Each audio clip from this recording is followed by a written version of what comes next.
contemporary. It's really what woke Reagan up, and it makes so much sense on why centralized government is a really bad idea.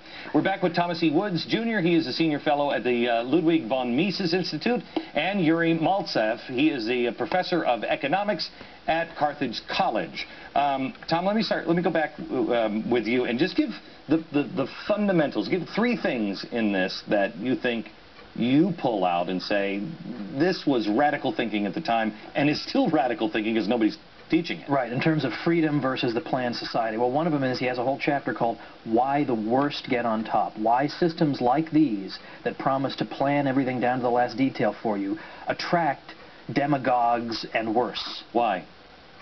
Well, for one thing, they're based on making promises that can't in the long run be fulfilled. You mean like healthcare will actually save us money? Right, exactly. Yeah. Or what we've had in the United States, where we've got $100 trillion of unfunded liabilities in terms of Social Security and Medicare for the future, which makes every household of 4 in the hock on top of their existing taxes another $1.3 million. So we've got the age of the negative millionaire we have now entered. That a normal person doesn't make promises like that. A normal person thinks about the future. Right. And doesn't. Whereas, as I say, these people who are in charge of these systems have ruined the lives of the young generation. They're never going to be able to pay their way out of this. Next point. Next point would be, it can't deliver. The planned society can't even deliver. So it's bad enough you're in the gulag. You can't even get any toilet paper. I mean, you can't even deliver. What was life like in the Soviet Union? I remember as a kid, we were scared to death of you people. We thought for sure you were going to vaporize us. Right, but they didn't have anything. They didn't have toilet paper. Because if you are a great dictator, I mean, why should you think about toilet paper or mouthwash or condoms? You're just making reversing rivers and exploring the space and all kind of big things. And the third thing that you pulled out? The third, let's see, what did I pull out? The third thing is we don't all have to have the same plan, because I just did this over the break. We don't all have to have the same plan.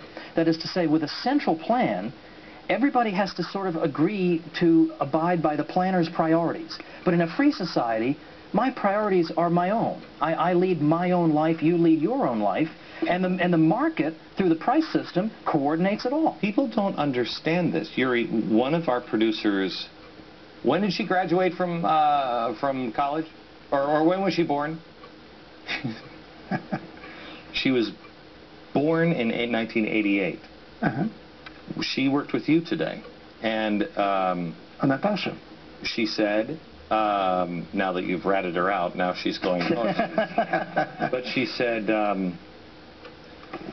what is defected from the Soviet Union mean?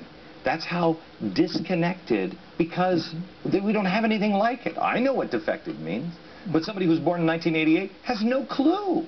That's right, that's right. And I think that's the show like this is very important to explain what defected from the Soviet Union means. Yes, to defect means give away your beloved motherland, which was never the case with me, because I knew almost from day one what was happening, because of my grandfather was killed, my father's life was ruined, and so it was easy for me to make this decision. But for many people it was really because I defected in 1989, which was already perestroika. They ran out of bullets, as people would say, so they couldn't kill anybody. But I was, for example, an exchange student in England in 1970s, and I would never defect from there because my father would be sent to Siberia, my family would be thrown out of their apartment, out of jobs and everything. So that was a pretty tough society, and I see this other pictures behind you. Yeah. That was a hit list of KGB.